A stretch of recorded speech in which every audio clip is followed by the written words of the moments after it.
Hey you're on the HillBilly Voodoo channel. Today on HillBilly Voodoo, we're going to give the world's cheapest go-kart 18 inches all at once and see if she can take it. What kind of sickos are you? You guys stick around and watch HillBilly Voodoo and see what we're up to today.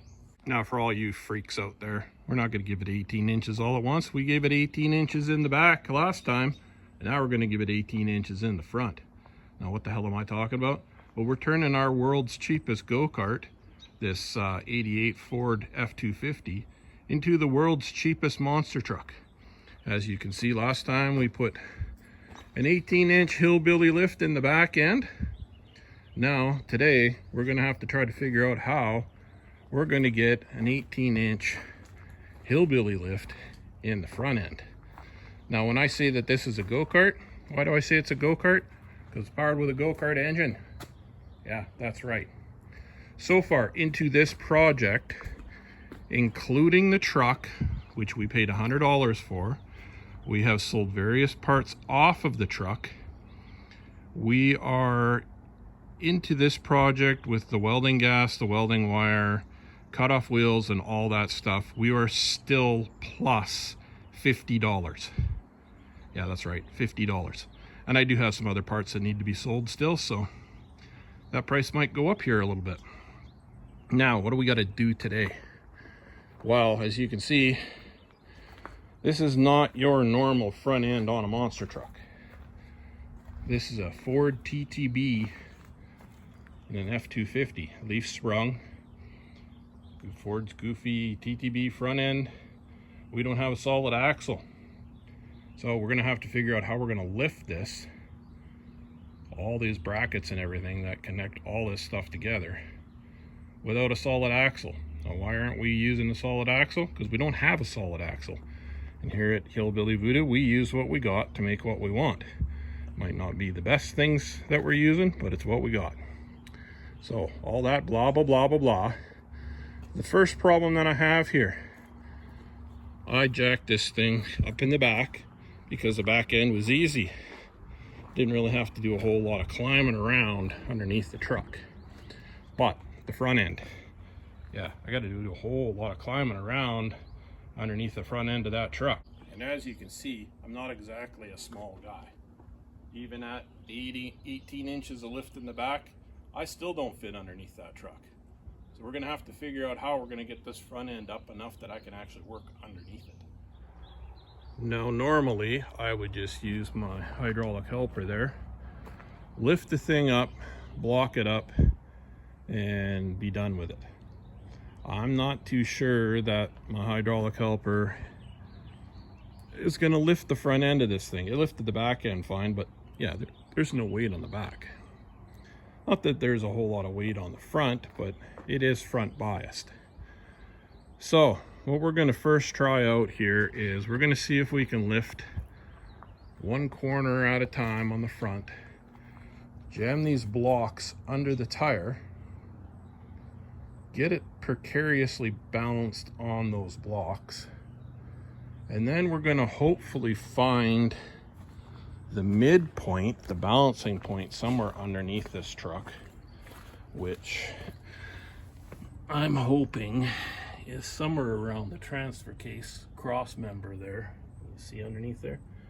I'm hoping that we can put this beam underneath there and balance it on that beam and some blocks so that we can drop all this front end out and have enough room at the same time to work under there and lay in the rocks. Yeah. Okay, let's see what we can do here without totally destroying what we've already done and without hurting ourselves or the equipment.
Wow, does that look about as sketchy can be? If it doesn't, you're an idiot. So I think I'm gonna go cut. Yeah, see, there's an idiot under there right now. Jeez, get out from under there, bonehead. Well, I guess if it falls on him, we'll know that we shouldn't go under there. I'm gonna go cut a few more big rounds, and we're gonna stuff them up underneath that cross member there, and hopefully slide that beam over the top of them so that we can take the rounds out from underneath the front wheels. Yeah. Okay, let's do that before a goat knocks this friggin' thing over.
She's all blocked up in the air there. It's pretty stable, more stable than it should be for what I got going on here. If you're wondering, yeah, I grabbed the dullest chainsaw that I could because this log has got all kinds of hardware in it, hence the black staining. That's a sign if you ever wonder whether a tree's got metal in it somewhere. Chances are if there's a black line through it, it does. And I already knew this one dud. It does because I've run a metal detector over it. That's why it's not a saw log. So anyways, we're up there on a cross member, and the front tires are actually off the ground, or off the blocks. So yeah, it's off the block. So I think the first thing that I'm going to do is take the front wheels off so they're not in the way. And then I'm going to take the brake lines off because I know that I will forget. I've already started pulling some of the bolts out of this front end because I figured, woohoo, they're all oily, they're going to come out really easy. Yeah, right. 40-year-old? Yeah, about 40 years old this truck is. I'm pretty sure it's all the same original suspension in it. Getting those bolts out of those out of the back spring hanger there, I think is going to be damn near impossible. We might have to get some creative cutting here, and I'm hoping to not have to separate the leaf springs from the front beams, hoping, but yeah, you know what hope does, right? And our front end here, some of those bolts came loose. I don't know if they're going to come out. Coming loose and coming out are two different things. So let's pull the wheels off, pull the brake lines, and then figure out what we're going to try to remove from there.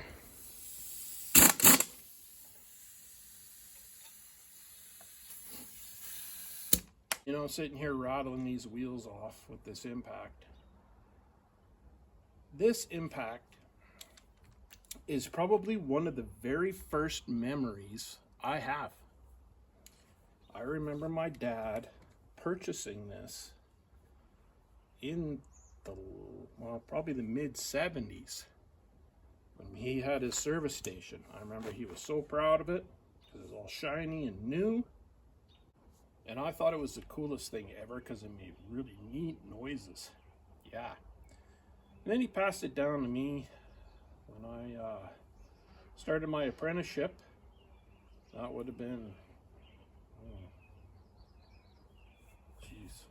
early 90s, if not late 80s. I'm kind of wondering why it's getting a little wimpy here, but yeah, I just realized how old this thing actually is.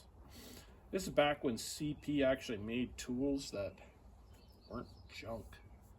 Okay, that's enough reminiscing and blubbering here. Let's get some work done. Now I think I got most of the small stuff removed that I otherwise would have forgot about, and it came out fairly easily, but not easy. But I have been beaten on this bolt here for damn near 3 hours, and it's, yeah, I'm about ready to lose my shit on this. The nut come off, no problem, but the bolt itself, I've snapped the breaker bar, I've bent the crap out of this breaker bar. It just won't turn, and yeah. So the only thing I can think now is to cut the bolt off so that I can drop it out. But the problem with that is once I cut the bolt off, how am I going to get the bolt out from inside the bushing? I'm going to have to burn the bushing out, and I don't have any other bushing, so I'm going to have to make a bushing. I'm just going to add a whole bunch more gong show to this project. Now I was going to drop this whole spring hanger, but for some reason Ford didn't really make it easy to get out of there. Yeah, I don't know why they wouldn't have done that, but anyways. So I'll show you a little closer here what I'm talking about. So what I ultimately wanted to do here was knock the rivets off of this bracket and reuse the bracket, just drop it down 18 inches, right? Just like we did with the stuff in the back there. But how the hell am I going to get those rivets out of there? I mean, I could chisel the top ones out, but that's just going to be a clown show. Yeah, and after beating on this thing and heating it and all that mess, I'm tired of the clown show. Yeah, that's what I'm tired of. So we're going to leave that bracket right where it is, and we're going to mount everything off of that bracket. Well, we got to get that spring off of there.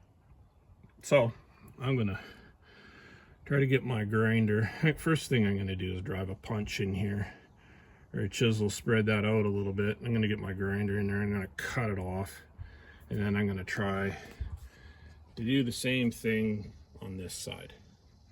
Get the grinder in there, chop her off, and hope that I'm not just creating a whole crap ton more work than what I need. I got the drive shaft unbolted there and propped up. I'll probably just end up pulling it right out at the slip yoke and leaving the slip yoke in there.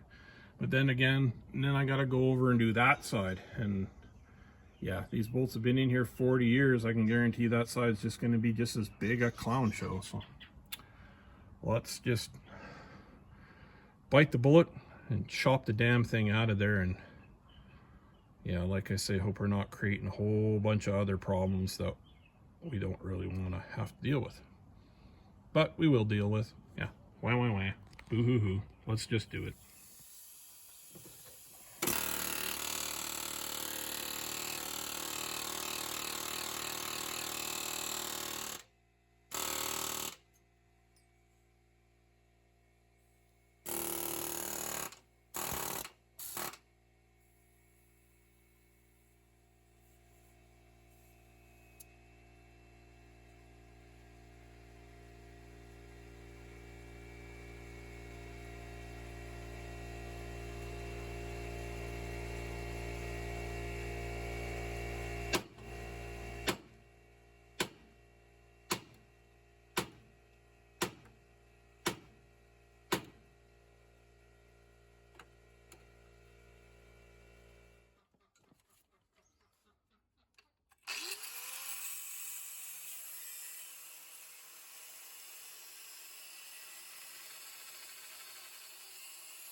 Well, that was a sporting event.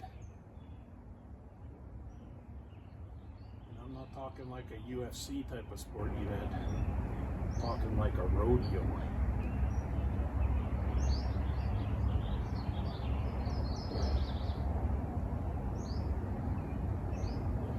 Okay, let's figure out what we're going to do here to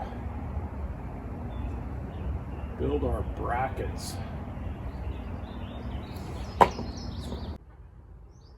Now that we got all that front end laying there on the ground, I guess we better figure out how we're going to get it to go back in there. But 18 inches down, right? We're going to have to drop everything 18 inches. So our center pivot here, we're going to need to figure out some type of bracketry to come from here down 18 inches to mount all that on. And then we're also going to need something for our spring shackle. Drop down 18 inches, and the spring mount back there need to come down 18 inches.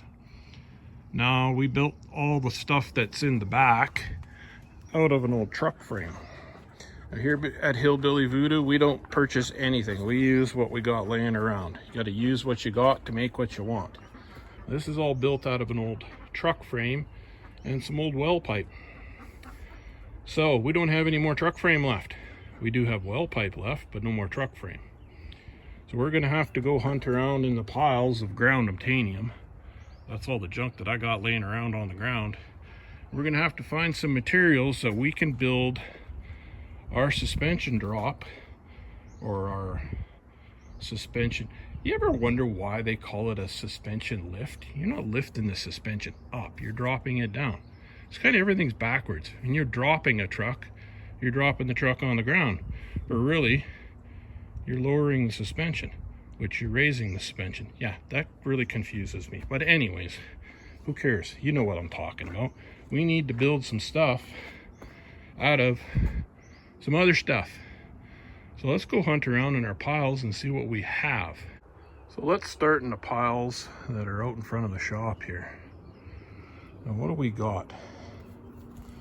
We need stuff that's 18 inches long, right? Well, there's a good piece there, but there's only one piece of it, and that's 23 inches long. But we might be able to make our little shackle pieces out of that. Fairly thick, not too bad. So let's remember where that piece is. Now there doesn't really look like there's a whole lot more. That's just a pile of random small stuff. And what do we got over here?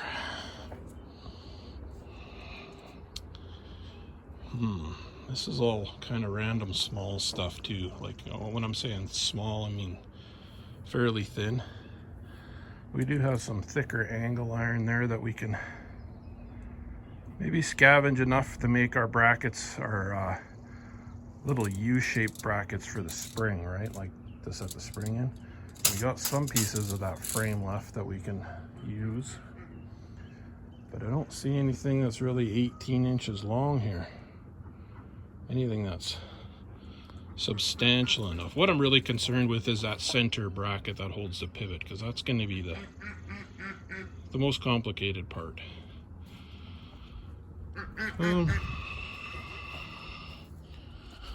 Oh, there's a piece there.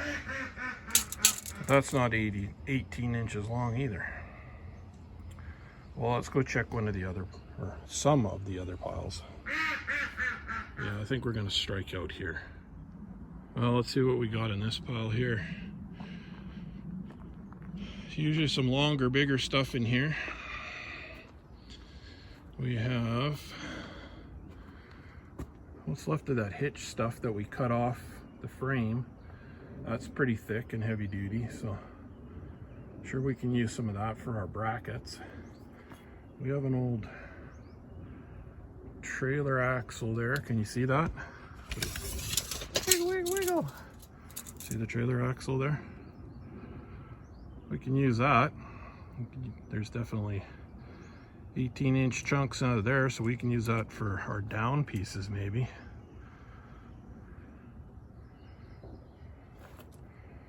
We got the front thing off of a boat trailer with a winch on it. See the winch down there? Okay, we can drag that out of there. I'm pretty sure we'll end up using. Kind of sounds a little thin. Well, maybe we'll use some of that.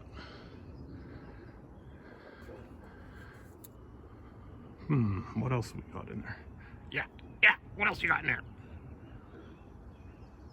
Hey, you know what? I think we got some stuff in the pile up back that might be usable. Let's go take a look up there. Well, this pile here is kind of our last stop for shopping, so see what we got in here.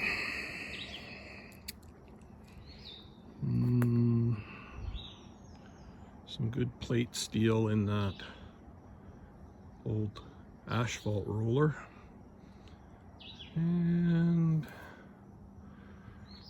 we got what's left of this old log splitter here. There's a bunch of I-beam there. Maybe we can make our center pivot bracket thing out of that stuff. That's pretty thick and heavy duty, so I think we'll bend that. What else is in there? If I remember right, that plate on that old bandsaw, that green and white thing in there, that's fairly heavy duty. Yeah, what else is in there?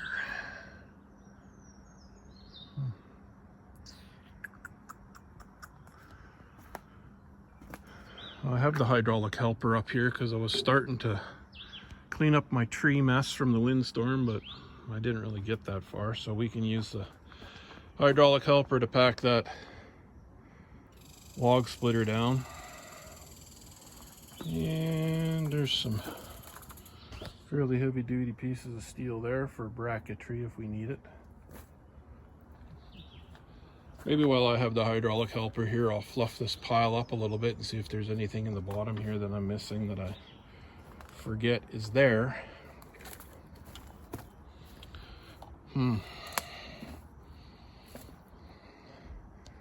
There's a drive shaft laying there that we might need later when we go to build our drive shafts.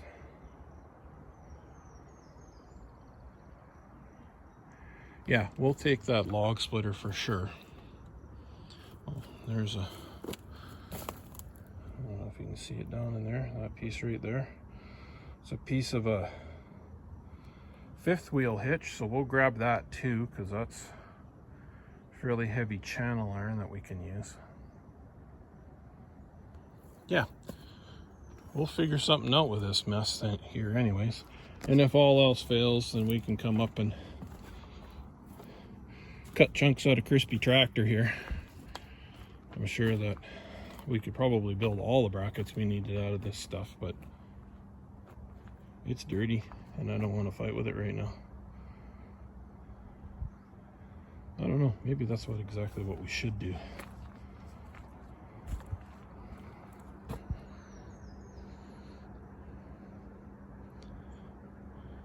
Yeah, I don't know.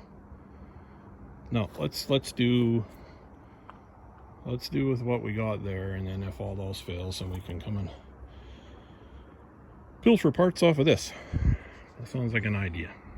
Is it a good idea? I don't know, but it's an idea, so let's go. Let's run with it.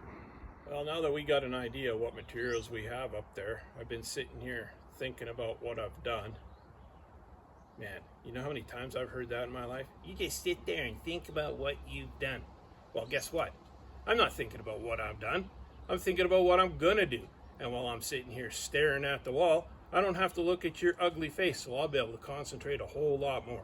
Yeah, take that, Mr. Rose. So anyways, enough of that rant.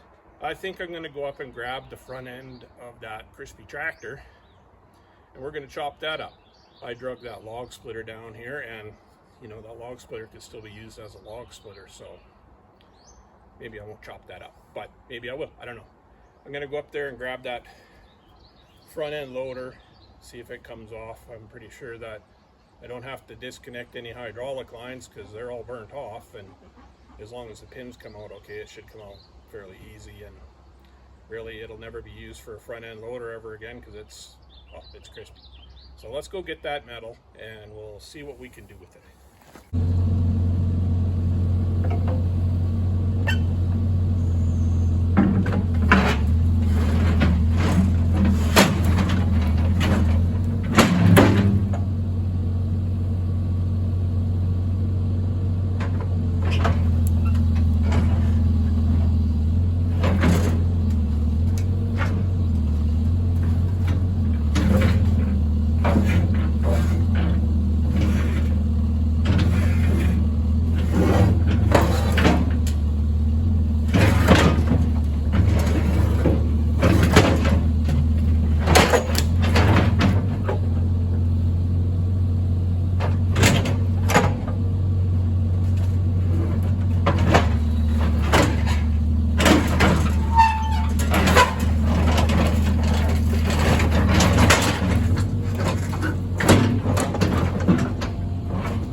Okay, let's see if you guys are following the scheme I got going on here.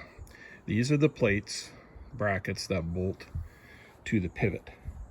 Pivot there on the TTB. Those brackets bolt up here in the front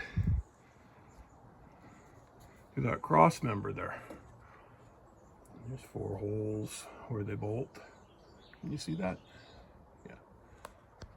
Down here. Can you see that? So they bolt down here. Now what I'm thinking is I'm going to cut a plate for here. Drill the holes in it. Then I can bolt that plate underneath, up underneath there. I'm actually going to cut 2 plates. So get your head around this while I get my head around it.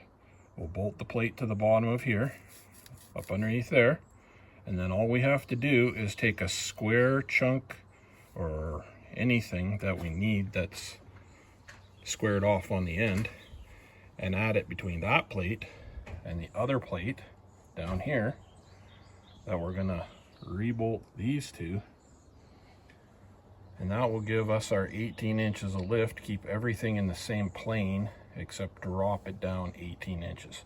Am I explaining that in a way that's kind of sort of making sense? All we're doing is moving the mounting point of those down 18 inches. Well, of course, we're going to bolt them back in there. We're going to measure, and so that we don't end up with more than 18 inches like we did in the back. Yeah, you know what I'm saying, but that's the idea. A plate cut for there that bolts in, that has the same bolt holes in it as here. And then we'll just add our section in the middle, bolt everything together. This is obviously going to have to be braced up and squared up and blah blah blah blah blah, but at least we'll get the geometry the same, I hope, if we put it in the same place, just lower.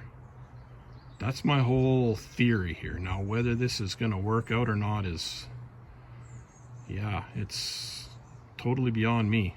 I'm pretty sure it's going to work. Never done it before, but we're going to find out together. If you guys think it's going to work, leave a comment in the comment section. Say yes or no or whatever. And, well, if you don't think it's going to work and it does, that'll be on you. Haha. Okay, let's go cut some metal. We brought that front end down here, and we'll see if we can measure out a chunk of metal out of that, or if not, we'll grab something out of the pile there, because I'm pretty sure there's a piece there. But yeah, yap.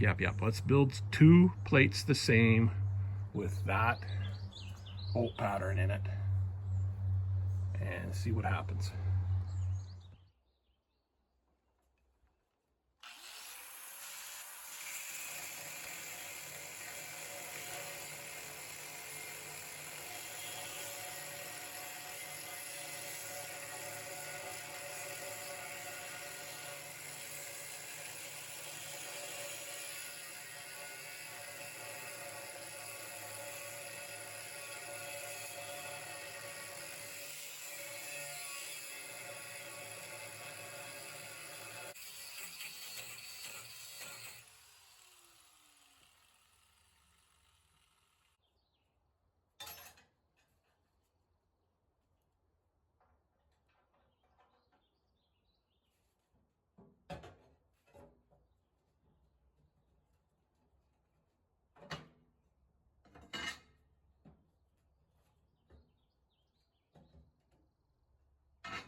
I went and cut our upper and lower plates out of the crispy tractor, and I've drilled, got the holes all ready.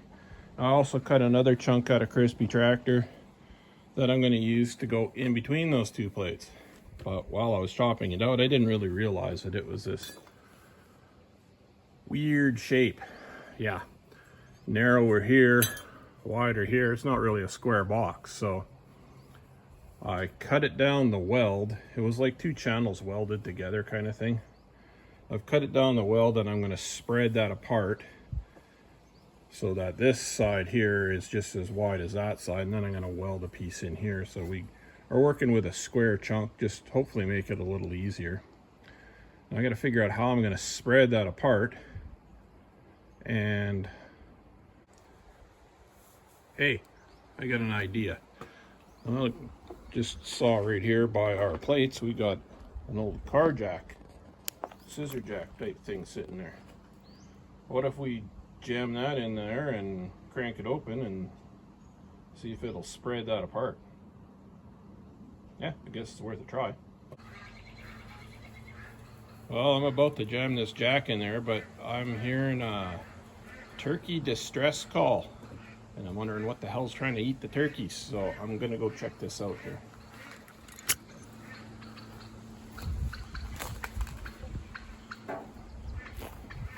Yeah, he doesn't sound happy, whatever's going on. Or I should say she doesn't sound happy.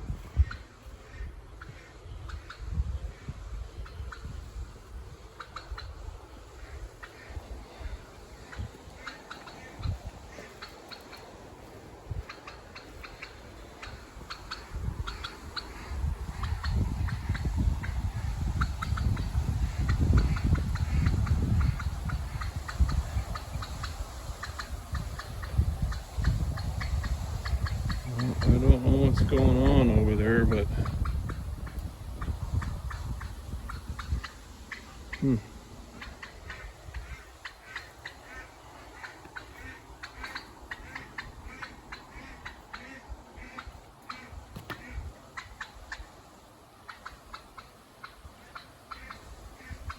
yeah, they don't normally make that noise unless something really bad is happening.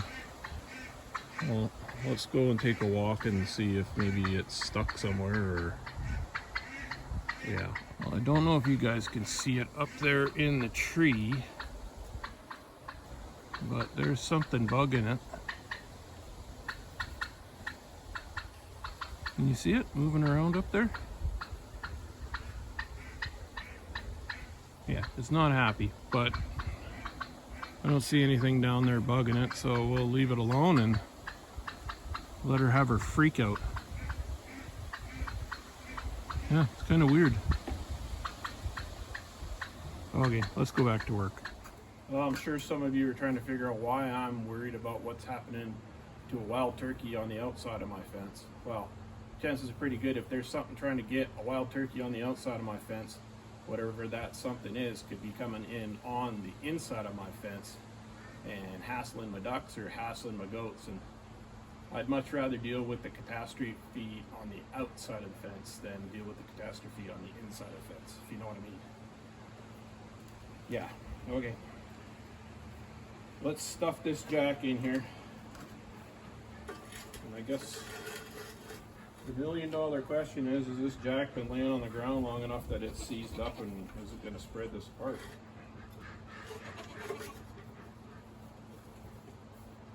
Well, it kind of turns.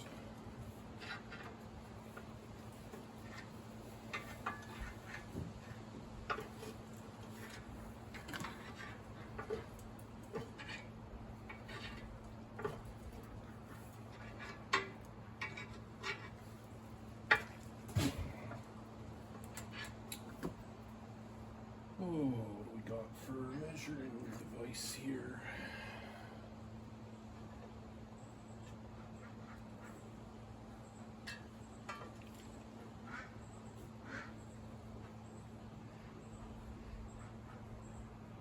Okay, that seems to have worked. Let's cut another chunk of crispy tractor out to fill in this gap here, and then we'll have a rectangle instead of a... I don't know what the hell that was. It wasn't rectangle anyways.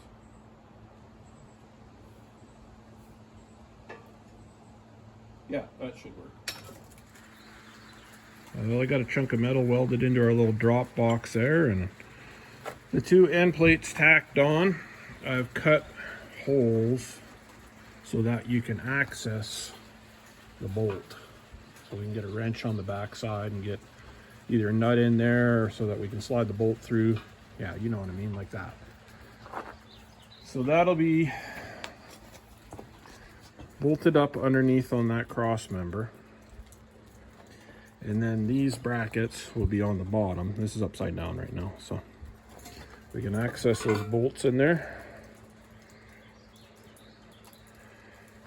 Now, this was bolted also to the outside of that cross member, so we're probably going to have to figure out some way to attach that down to here and stuff like that. But these brackets have an angle to them, and that's kind of what sets your pinion angle on that front end. So we'll have to bolt that all in place and then decide what we're going to do for reinforcing. Now down here, I want to bolt this to the inside of that cross member, so we're going to have to either build this up here somehow, because you see how much it sticks out here. We're going to have to sort of build that up or put some shims in there or whatever so that we could bolt it through into that other cross member. Now I want to try this thing out before I finish weld it. Make sure that we're kind of sort of on the right track here. I just got everything tacked. So as soon as this little sun shower that we have going on here stops, I'm going to climb underneath there and see if this bolts up. And if it does, well then we'll finish weld it. Does that sound like a good idea? Yeah, I think that's a good idea, because if I have to cut this apart, I can just pull the tacks right now and figure out. But yeah, well, it's just about done raining here, so I think maybe it's hard to say. But anyways, we'll put this thing underneath, and then we'll decide what we're going to do from there.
From this angle here, we can definitely see that we are twisted this way, right?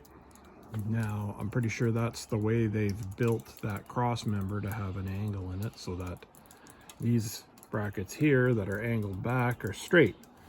But the problem with that is, when we lifted it, that has put our mount that much farther forward. If you look where this one mounted up in here, it's probably about, I would say damn near 2 inches, maybe 2.5 inches. So we're going to have to compensate for that when we build the back mount for our spring in here. Either that is going to have to be bent like that, so that the spring mount is forward kind of thing, or we're just going to have to move the whole thing forward. I think we'll probably do a bend, but we're going to have to get that center pivot, everything all complete first, and then hang all that stuff off of it to make sure that when we line everything up, our spring is gonna be in the right spot. Is that making sense to you guys? It's making sense to me, so you guys just keep watching and hopefully it'll make sense to you. Now, I'm gonna start doing all kinds of, I think, bracing. We're gonna have to attach this front piece here to that metal, and maybe the back piece here to the metal. And obviously these brackets are gonna have to be attached better. Yeah, but first we'll pull that out of there. Now that the rain has stopped again, we'll pull that out of there, do the finish welds around it. Yeah, finish welds around it, and then we'll start bracing it back up, or start bracing it up, or make it stronger, or yeah, whatever, you know what I'm saying. Okay, this is kind of what I was babbling on there a second ago about. We've gone and connected all the places where it was bolted before to that main block that we built, and we've also connected, yeah, you guys just look, you can see what I'm connecting here. Almost sort of looks like something that you would buy, almost. Hopefully it will be strong enough. Now I need to do the same thing on the back side here. See how this is not attached here, not bolted in there, none of that, and that's not attached or bolted in up there. Yeah, so we're going to do the same thing back here. Cut up some more crispy tractor. Wow, quite the camera work today. Sorry about that, guys. Yeah, we'll cut up a few more pieces of crispy tractor and weld them in there so that the back side looks like the front side. That should keep everything kind of more or less, yeah, kind of more or less in place. Now, when we do the drop brackets back here, we're definitely going to have to tie all of these brackets together so this one doesn't do this or do this kind of thing. So yeah, this is all going to have to have some creative bracing done on it, because I'm sure there's going to be a lot of crazy weird loads on there. Yeah, crazy loads.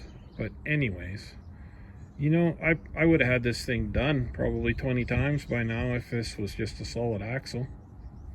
Would have been just, yeah, four little drop brackets, and that would have been that. Kind of the back thing there. I've probably got, oh, I don't know, eight hours into that bracket thing there now. So okay, babble.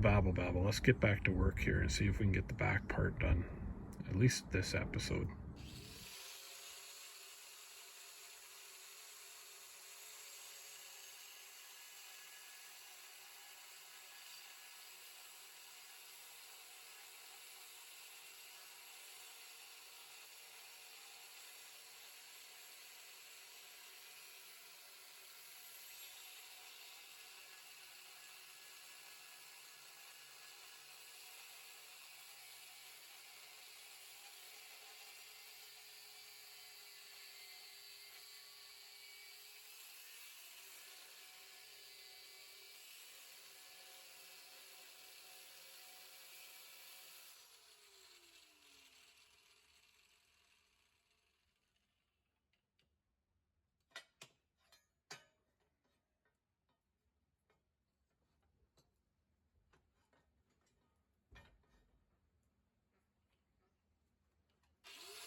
I got a whole bunch of pieces cut and shaped here and ready to weld in, but I really don't feel like dragging my welder out into the rain and the mud right now, and this water dripping down the crack of my ass is getting really old really quick.